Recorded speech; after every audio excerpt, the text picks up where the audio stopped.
로마서 12장 2절의 말씀입니다.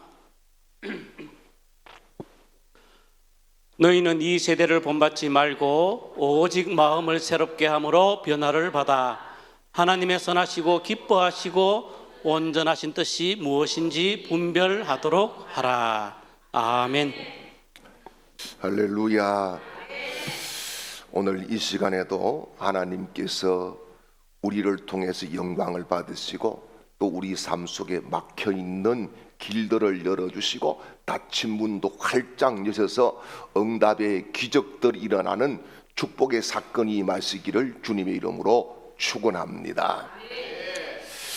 아주 오래간만에 비가 옵니다. 참 가물었는데 단비인 것 같습니다.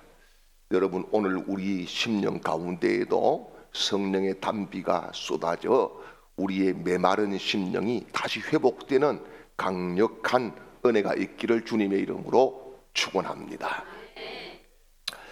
여러분, 아주 흰 천을 검은 물감에 담그면 어떻게 될까요? 검정색으로 변하게 됩니다. 붉은 물감에 흰 천을 오랫동안 담겨 두었다가 끄집어내면 어떻게 될까요? 붉게 됩니다. 역시 푸른 물감에 담갔다가 끄집어내면 푸른색이 됩니다. 천은 자기가 무슨 색에 물들었는지를 설명하지 않습니다. 색깔이 말을 하지요. 아, 검은 물에 들어갔다 왔구나. 아, 붉은 물에 들어갔다 왔구나. 아, 푸른 물에 들어갔다 왔구나. 입으로 말하지 않아도 색깔이 어디에 들어갔다 왔느냐를 밝혀주고 있는 것입니다. 여러분, 사람도 똑같습니다. 무엇을 바라보았는지 그 사람 말투에서 드러납니다. 무엇을 사랑하는지 그 사람 돈 쓰는 곳에서 드러납니다. 무엇을 믿고 있는지 위기 때에 드러나게 되어 있습니다. 누구에게 물들어 있는지 순간 선택하는 것을 보면은 알 수가 있습니다. 여러분, 교회를 얼마나 오래 다녔느냐보다 더 중요한 것은 우리가 무엇에 물들었는가 하는 겁니다. 성경을 얼마나 많이 읽고 알고 공부했는가, 그것보다 더 중요한 것은 그 말씀이 내 생각과 내 마음과 내 성격과 내 선택에 어떤 영향을 주고 바꾸었는가, 이게 더 중요한 것입니다. 뿐만 아니라 우리 다 은혜를 받아야 됩니다. 은혜 아니면 살 수가 없지요. 그런데 은혜를 얼마나 많이 받았는가, 이것보다 더 중요한 것이 있습니다.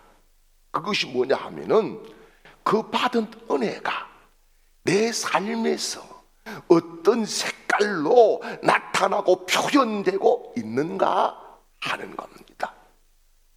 여러분, 우리가 기도할 때는 다 주님 뜻이라고 이야기합니다. 그런데 결정할 때는 먼저 자기 편이, 자기 자신이, 유익이, 계산이 우선이 됩니다. 십자가와 천국을 말을 합니다. 그런데 세상의 돈과 자리와 인정 때문에 사람을 미워하고 헐뜯을 때도 있습니다. 입술에는 예수가 있는데 선택에는 예수가 없습니다. 직분에는 하나님이 있는데 성품에는 하나님이 보이지 않습니다. 찬송에는 십자가가 있는데 관계에는 십자가가 없습니다. 이것이 오늘 교회의 위기요, 신앙인들의 위기요, 저의 위기요, 여러분들의 위기인 것입니다. 예수를 믿는 사람들은 많아요. 그런데 예수께 물든 사람이 적다는 겁니다. 교회에 물든 사람은 너무너무 많아요. 그런데 하나님께 물든 사람은 적다는 겁니다. 여러분, 하나님께 물들지 않으면은 우리는 신앙생활이 아니라 종교생활을 하고 있는 겁니다. 하나님께 물들지 않은 직분은 권리가 되고 명찰이 되는 겁니다. 하나님께 물들지 않는 성경 지식은 종교적인 정보밖에 되지 않습니다. 하나님께 물들지 않는 아주 열심한 자기의 자기 공로밖에 되지 않습니다. 하나님께 물들지 않는 봉사와 충성은 사람의 인정을 구하는 무대밖에 되지 않습니다. 오늘 하나님께서 저와 여러분에게 물으십니다. 네 안에 내 색깔이 얼마나 나타나고 있느냐? 네 말과 행동에 나의 색깔이 얼마만큼 묻어나오느냐? 너 읽은 말씀이 너를 얼마나 바꾸었느냐? 사랑하는 여러분, 하나님께 물든 사람은요, 완벽한 사람이 아니에요. 슬픔도 느끼고 연약하기도 하고 상처도 받고 화도 나고 두려움도 엄습해 와요. 그러나 마지막에 결론이 감정이 되지 않게 한다는 겁니다. 상처가 방향을 결정하지 못하게 한다는 겁니다. 분노가 입술을 지배하지 못하게 한다는 겁니다. 두려움이 믿음을 삼키지 못하게 한다는 겁니다. 왜입니까? 그 사람 안에는 하나님이 계시기 때문입니다. 오늘 저와 여러분 안에 하나님이 계시기를 주님의 이름으로 축원합니다. 여러분, 물든다는 것은요, 그때 색칠을 살짝 하는 것이 아닙니다. 안으로 깊이 스며들었다는 거지요. 한쪽에만 묻혔다는 것도 아닙니다. 섬유 속까지 깊이 파고 들었다는 겁니다. 물이 혹 빠질 수가 있어요. 그러나 원래 흰천으로는 돌아갈 수가 없어요. 그러므로 하나님께 물들었다는 말은 삶 전체에서 하나님의 성품과 말씀이 스며들어서 내 삶에 반영되고 있다는 사실인 줄 믿으시기를 축원합니다. 생각에서 말에서 아주 중요한 선택을 내리는 기준에서 하나님 여호와가 스며들어 있다는 사실이지요. 여러분, 우리가 하나님의 자녀이면은 아버지를 닮아야 될 줄 믿습니다. 예수님이 내 주인이면은 주인의 뜻에 순종해야 될 줄 믿습니다. 성령께서 내 안에 계시면은 성령의 열매가 내 손끝에서 발끝에서 입술에서 나타나야 될 줄 믿습니다. 은혜를 받았다면은 은혜 받은 삶이 우리의 가정에서도 또한 직장에서도 교회에서도 드러나야 될 줄 믿습니다. 그래서 오늘 본문에서 사도 바울은 2절 말씀에 그런 말씀을 하고 있습니다. 같이 보겠습니다. 너희는 이 세대를 본받지 말고 오직 마음을 새롭게 함으로 변화를 받아 하나님의 선하시고 기뻐하시고 온전하신 뜻이 아멘. 우리가 알다시피 로마서는 교리서신이다 그럽니다. 그래서 1장부터 11장까지는 이론을 말씀을 합니다. 그리고 12장부터 마지막 16장까지는 실천을 이야기를 합니다. 그런데 실천 첫 마디에서 너희는 이 세대를 본받지 말아라, 이렇게 강력한 메시지를 주고 있습니다. 여기 본받는다는 것은 뭐냐 하면은 세상의 틀에 끼어 맞춘다는 뜻이에요. 세상의 모양을 따라간다는 뜻이에요.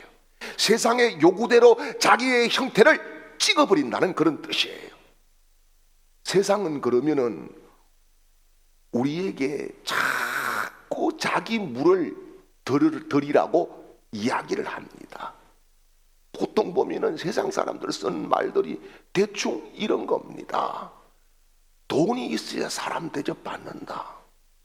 이런 말 많이 들어보시지 않습니까? 사실 그런 것 같아요. 손자들도 돈 없으니까 인사도 잘 안 할 것 같고, 돈이 있어야 대접을 받는다. 세상에 물은 그렇게 흘러갑니다. 당하고 살면은 바보가 된다.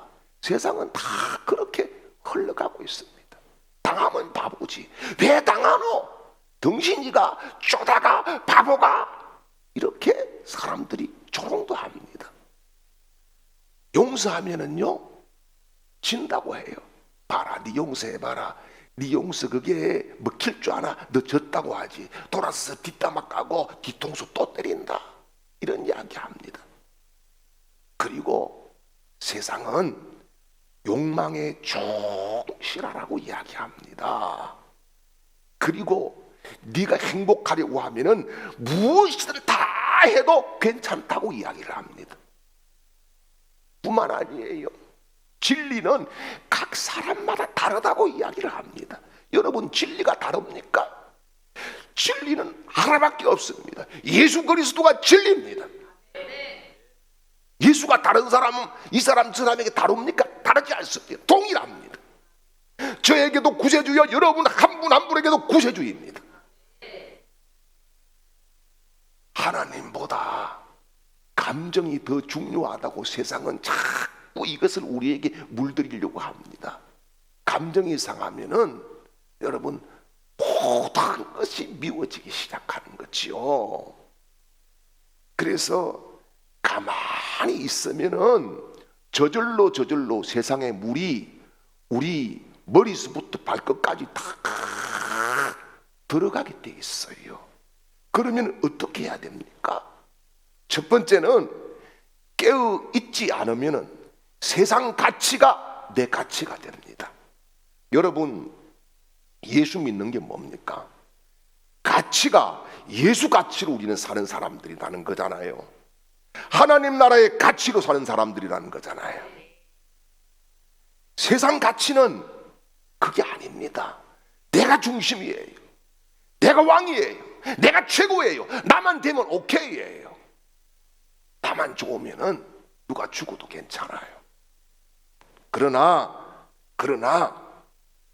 믿음의 가치, 신앙의 가치는 내가 죽고 예수가 살고 내가 죽고 교회가 사는 것인 줄 믿습니다.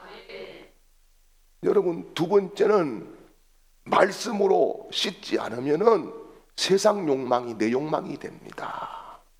그래서 우리가 매일매일 묵상해야 돼요. 한 절 말씀을 가지고 계속 되씹고 곱씹고 그렇게 해서 그 말씀이 내 인생에 더러운 욕망을 누르고 이길 때에 순종이 나오고 응답이 따라오고 하나님이 붙잡아 주실 줄 믿습니다. 그리고요, 세 번째는 기도로 마음을 지키지 않으면은 세상의 분노가 pit박치게 내 속에서도 막 올라오게 돼 있습니다. 여러분, 분노 없는 사람이 어디 있어요? 다 분노 있지요. 여러분, 주님께서 뭐 오른밤 때면 왼밤, 여러분 이게 진짜 쉬운 게 아니잖아요. 한밤 때리면 두밤 세밤 막 날려주고 싶은 그런 마음이 다 있잖아요.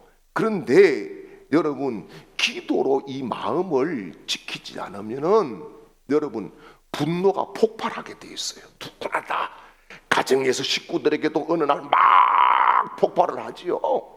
누구에게 뭐 조금만 잘못하면 절대 용서할 수 없다. 절대라고 하는 이야기를 굉장히 강조하면서 분노를 표출하게 되어 있다는 겁니다.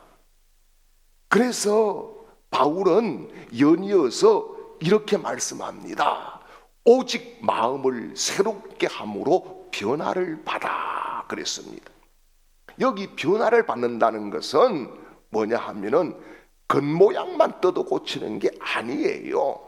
본질적인 변화가 일어나는 거예요.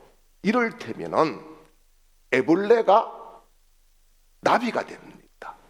완전히 다른 존재로 변했다는 거지요. 그래서 그리스도 안에 있으면 새로운 피조물이다. 이전 것은 지나갔으니 보라, 새 것이 되었다. 여러분, 저와 여러분이 날마다 새롭게 날마다 예수 닮는 그런 은혜가 있기를 주님의 이름으로 축원합니다. 하나님은 우리의 종교적인 모양만 바꾸라고 말씀하지 않습니다. 마음의 중심을 바꾸라고 말씀합니다. 마음의 중심 말이죠. 여러분, 지금 여러분 스스로에게 질문해 보십시오. 내 마음의 중심이 어디에 있는지, 무엇인지 말이죠. 여러분, 솔직하게 내 마음의 중심이 예수 그리스도라고 말씀할 수 있습니까? 그러면은 됐습니다. 그러면은 형통한 겁니다. 그러면은 하나님 닮은 겁니다. 그러면은 예수께 물든 겁니다. 여러분, 욕망의 방향을 바꿔야 됩니다. 내가 얼마든지 갈볼 수도 있고 때릴 수도 있고 추박할 수도 있지만은 감정에 치우치지 않고 욕망에 치우치지 않아야 된다는 겁니다. 사랑의 대상을 바꿔야 됩니다. 여러분, 돈 싫어하는 사람이 어디 있습니까? 그러나 성경은 돈을 사랑하라고 말씀하지 않습니다. 예수 그리스도를 사랑하라고 말씀하고 이웃을 네 몸과 같이 사랑하라고 말씀합니다. 여러분, 선택의 기준을 바꿔야 됩니다. 선택을 보면은 그 사람 믿음이 나옵니다. 다음 시간에 말씀을 나누겠습니다마는 믿음은 여러분 어느 날 갑작스럽게 딱 드러나게 되어 있어요. 그것이 언제나 선택을 할 때, 딱 선택을 할 때 믿음이 드러나게 되어 있습니다. 여러분, 선택의 기준이 저와 여러분에게는 내가 아니라 예수님이 되시기를 축복합니다. 그리고 인생의 목적을 바꿔야 됩니다.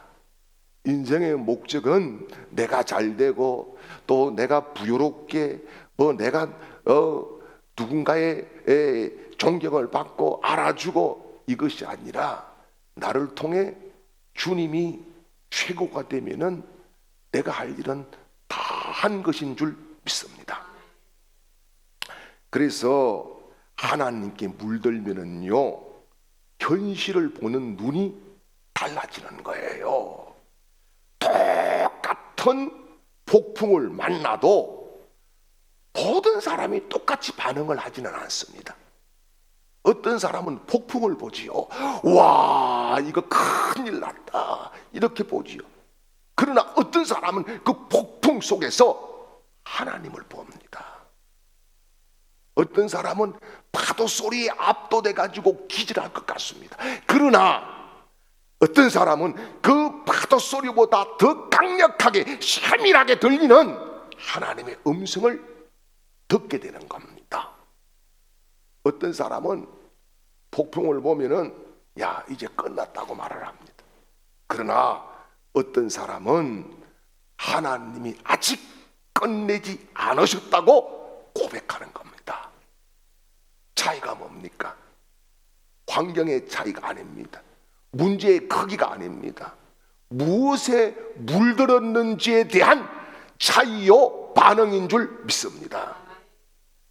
세상에 물든 사람은 현실이 말하는 대로 반응을 합니다.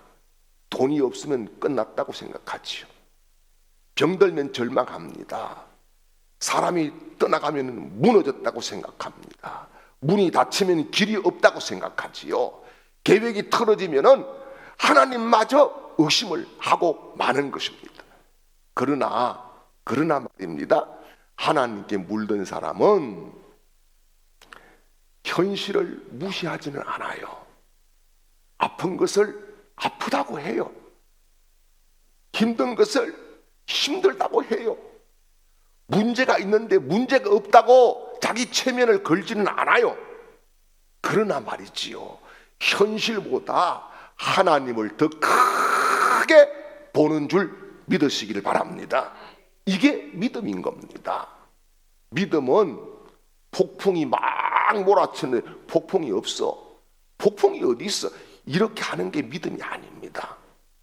폭풍보다 크신 하나님, 폭풍을 다스리시는 하나님, 그 하나님을 믿는 것인 줄 믿습니다. 믿음이 있다고 해서 막 파도가 몰아치는데 야 잔잔해 잔잔해 아이 잔잔해 착각하는 게 아닙니다. 파도가 배를 삼킬 듯 덮쳐와도 내 인생의 키는 누가 잡고 있어요? 하나님이 붙잡고 계시다고 믿는 것이 믿음인 것입니다. 그래서 사도행전 27장을 보십시오. 바울이 지금 로마로 압송되어 갑니다. 죄수의 몸이 있지요.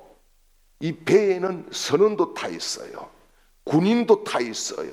죄수도 타 있어요. 모두 다 함께 타 있어요. 그런데 말이지요, 지중해에서 큰 광풍 유라굴로를 만났습니다. 이 유라굴로라고 하는 것은 헬라어로 유라퀼론이라고 하는 말을 쓰는데, 이것은 동북풍이라고 하는 뜻이 있고 지금 이 시대에도 지중해에서 일어나는 강력한 태풍과 같은 북동풍을 의미합니다. 그래서 배가 바람을 이기지 못하지요. 자, 사도행전 27장 15절 말씀을 보겠습니다. 배가 밀려 바람을 맞추어 갈 수 없어 가는 대로 두고 쫓겨가다가, 아멘. 여기 보십시오.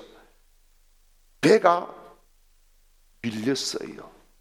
그래서 바람에 맞추어 갈 수가 없었다고 그래요. 가는 대로 쫓겨갔다고 그래요. 이게 뭡니까? 사람이 배를 조종하지 못했다는 겁니다. 선장이 배를 조종하지 못했고 선원들이 배를 조종하지 못했고 바람이 가는 대로 그냥 끌려갈 수밖에 없었다는 사실을 아주 정확하게 지적을 해주고 있습니다. 그런데 말이지요, 자 17절 말씀을 보겠습니다. 끌어올리고 줄을 가지고 선체를 둘러 감고 서로 뒤에 걸릴까 두려워하여 연장을 내리고 그냥 쫓겨가더니, 아멘. 여기 보니까 27절에서는 더 심각한 상황을 이야기합니다. 뭐냐? 짐을 이미 이들은 바다에 다 버렸어요. 왜? 배를 가볍게 해야 되기 때문에. 이 배는 상선이었어요. 장사할 여러 가지 기중품들이 다 있었지만은 살기 위해서 다 버린 거예요. 그리고 사람들만 이제 겨우 남았는데 그것도 어려워서 이제는 뭐까지 버렸느냐? 배의 기구까지 다 버렸다는 겁니다. 배의 기구까지 다 버렸다. 이렇게 말씀을 하고 있습니다. 점점 절망으로 가고 있는 거지요. 그리고 20절은 이렇게 이야기합니다. 여러 날 동안에 해도 별도 보이지 아니하고 큰 풍랑이 그대로 있음에 구원의 여망이 없어졌더라. 아멘. 여기 보니까 하루 정도가 아니에요. 이게 여러 날이라고 합니다. 정확하게 몇 박 며칠인지는 알 수가 없어요. 그런데 여러 날 동안 큰 광풍이 그냥 몰아치는데 배가 어디로 가는지를 모릅니다. 그래서 뭐라고 그럽니까? 구원의 여망이 없어졌다. 구원의 여망이 없어졌다. 이게 뭐예요? 살 희망이 이제는 다 끊어졌다. 이런 말씀. 선원들이 포기했고 군인들이 포기했고 죄수들도 포기했고 그 배에 탄 276명이 모두 다가 이제는 죽음을 기다릴 수밖에 없었다는 사실입니다. 그런데 말입니다. 그 배에 한 사람은 달랐습니다. 이 사람이 누구지요? 사도 바울이었습니다. 바울은 같은 배를 타고 있어요. 같은 파도를, 같은 풍랑을 막고 있어요. 해와 별을 같이 다 보지 못했어요. 배가 파손되는 것을 지금 눈으로 목격하고 있어요. 그런데 바울은 무너지지 않아요. 왜입니까? 바울은 하나님께 물든 사람이었다는 겁니다.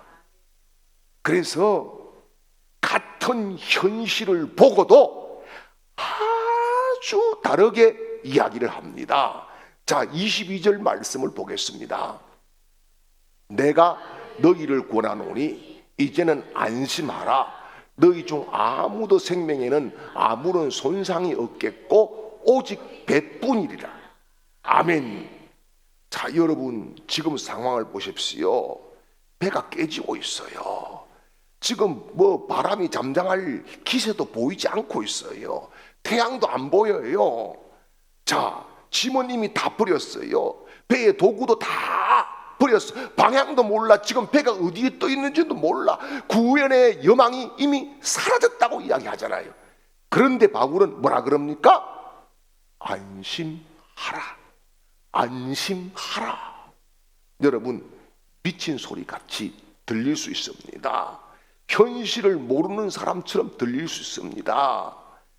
그리고 특별히 바울이 지금 뭐예요? 죄수의 몸이잖아요.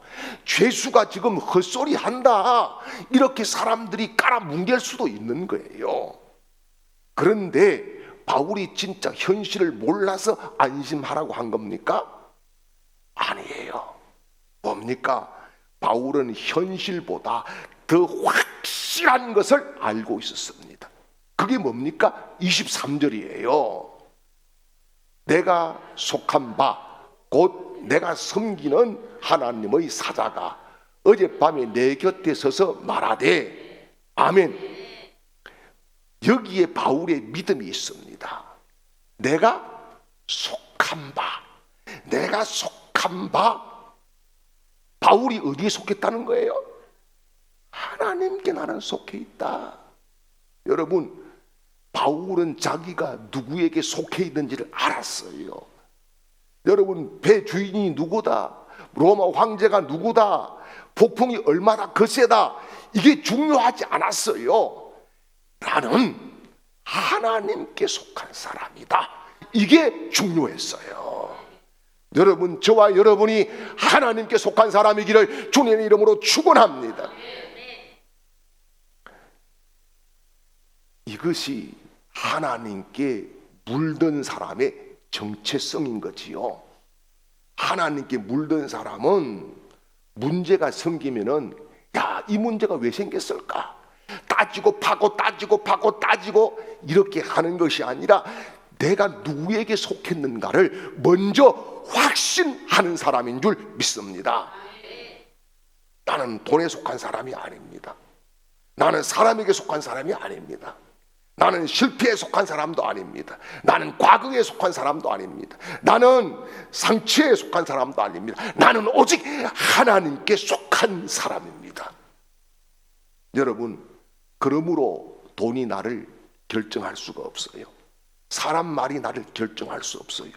병이 내 인생의 마지막 문장을 쓸 수가 없어요. 실패가 내 결론을 낼 수가 없어요. 상처가 내 남은 인생을 지배하지 못해요. 내 인생의 결론은 내가 속한 하나님이 붙잡고 계시는 줄 믿습니다. 그래서 바울은 그렇게 이야기합니다. 내가 섬기는 하나님이다. 내가 하나님께 속했고 나는 하나님을 섬기는 사람이다. 이렇게 고백을 하고 있습니다. 여러분, 오늘 우리 신앙의 문제가 여기에 있어요. 하나님의 도움을 받고 싶어요. 정말 하나님 한번 도와주시면 너무너무 좋겠어요. 저도 그래요. 간절해요. 그런데 하나님께 내가 속하기는 싫어진다는 거예요. 여러분, 하나님께 복을 받고 싶어요. 진짜 하나님 복 좀 주셨으면 좋겠어요. 우리 교회에 복을 좀 주셨으면 좋겠고 우리 성도들에게 복을 주셨으면 좋겠어요. 제가 어제 하루 동안 기도하면서 금식 두 끼를 하면서 기도하면서 하나님 정말 우리 성도들 한번 풀어주시기를 원합니다. 간절하게 기도합니다. 그런데 복은 받고 싶지만은 하나님을 전심으로 섬기는 것은 상당히 싫어질 때도 있습니다. 하나님이 내 문제를 해결해 주시기를 간절히 기도하고 원합니다. 그런데 내 인생의 결정권은 내가 갖고 싶은 겁니다. 여러분, 이것은 믿음이 아니에요. 하나님을 이용하는 거예요. 하나님께 물든 사람은 하나님의 말씀을 따라갑니다. 자기 뜻을 꺾습니다. 자기 욕심을 내려놓습니다. 자기 감정이 욱하고 올라와도 하나님의 뜻을 앞세우는 줄 믿습니다. 그래서 바울은 오늘 25절 말씀에서 폭탄과 같은 고백을 합니다. 같이 보지요. 그러므로 여러분이여 안심하라. 나는 내게 말씀하신 그대로 되리라고 하나님을 믿노라. 아멘. 자, 여기에 말씀하신 그대로 되리라고 하나님을 믿노라 그랬어요. 여기에 믿노라 하는 것은 단순히 사실을 머리로 인정하는 것을 뛰어넘어서 신뢰하고 나 자신을 몽땅 맡긴다는 뜻을 가지고 있어요. 자, 바울은 나는 폭풍이 끝날 것을 믿는다? 이렇게 이야기했습니까? 배가 안전할 것이다? 이렇게 이야기했습니까?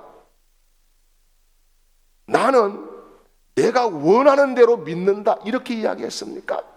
아니에요. 뒤에 말씀이 중요한 거예요. 나는 누구를 믿어요? 하나님을 믿는다. 하나님을 믿노라. 이렇게 고백을 하고 있습니다. 이게 가슴의 믿음인 거예요. 무엇을 믿는 것이 아니라 누구를 믿는다. 그런 말씀이에요. 이거 풍랑을 잔잔하게 해줄 것을 믿는다가 아니라 하나님을 믿는다. 이런 말씀인 거예요. 여러분, 내 기도가 이루어질 것을 믿는다. 그 믿음보다 더 깊은 믿음은 하나님이 나를 붙잡고 있다고 믿는 믿음인 거예요. 여러분, 병이 나을 것을 믿는다. 그 믿음보다 더 확실한 깊은 믿음은 내 생명을 붙잡고 있는 하나님을 나는 믿는다. 그런 말씀인 거예요. 여러분, 우리는 너무 자주 하나님을 믿습니다. 이렇게 고백을 하지만은 사실상 결과를 많이 믿어요. 결과를, 응답의 결과, 축복의 결과, 이런 결과들을 많이 믿어요. 그런데 바울은 결과를 믿는 것이 아니라 결과를 주시는 하나님을 믿었다는 겁니다. 여러분, 그래서 배가 지금도 흔들리고 있어요. 폭풍이 아직도 막 몰아치고 있어요. 하늘의 별도 해도 보이지 않아요. 그런데 바울은 나는 하나님을 믿노라. 이렇게 고백을 합니다. 사랑하는 여러분, 고난은 우리를 다른 사람으로 만드는 겁니다. 우리 안에 무엇이 물들어 있는지가 고난을 통해서 드러나게 되어 있습니다. 여러분, 요즘은 이 포도가 비싸더라고요. 이 포도가 비싸가지고 가물어 놓으니까 포도송이도 진짜 그 머루알 만한 포도송이가 왜 그렇게 비싼지 몰라요. 그런데 여러분, 포도송이를 짜고 누르면 뭐가 나옵니까? 포도즙이 나옵니다. 여러분, 오렌지를 짜고 누르면 뭐가 나옵니까? 오렌지즙이 나옵니다. 사람도 그래요. 삶에 눌리면은 그 안에 있는 것이 나옵니다. 평소에는 웃음으로 숨길 수도 있어요. 평소에는 경건한 표정으로도 숨길 수가 있고 아멘도 할 수 있어요. 그러나 삶이 나를 누르면은 진짜 내 안에 내가 나옵니다. 상처를 받았을 때 나오는 말이 바로 납니다. 손해를 봤을 때에 나오는 행동이 바로 납니다. 내 뜻대로 되지 않을 때에 드러내는 태도가 바로 납니다. 아무도 보지 않을 때에 선택하는 그 선택이 바로 납니다. 그때 하나님이 나오느냐, 내가 나오느냐, 이게 신앙의 실력인 줄 믿으시기를 축원합니다. 오늘 하나님은 물으십니다. 너는 누구에게 물들었느냐? 여러분, 세상에 물들면은 세상처럼 반응합니다. 현실에 물들면은 현실이 왕이 됩니다. 상처에 물들면은 상처의 말을 자꾸 뿜어내게 되어 있습니다. 분노에 물들면은 분노가 결정을 해버리고 마는 겁니다. 그러나 하나님께 물들어 있으면은 결론을 하나님께 맡기는 줄 믿습니다. 그러므로 여러분, 우리 모두가 정말 주님께 물들고 십자가에 물들고 보혈에 물들어서 나의 모든 결정, 나의 모든 중심이 하나님이 되고 오늘 바울의 고백처럼 내가 속한 하나님을 나는 믿노라 하는 고백이 저와 여러분의 고백이 되시기를 주님의 이름으로 축원합니다.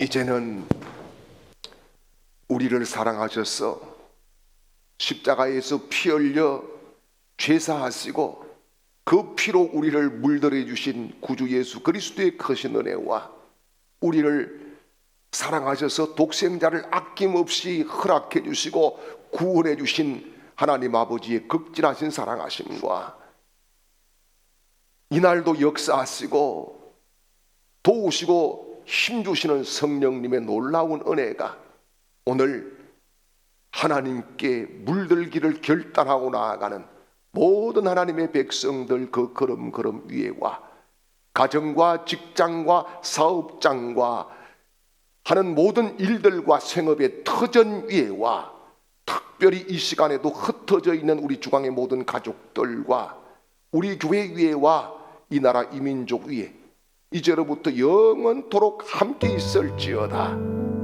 아멘.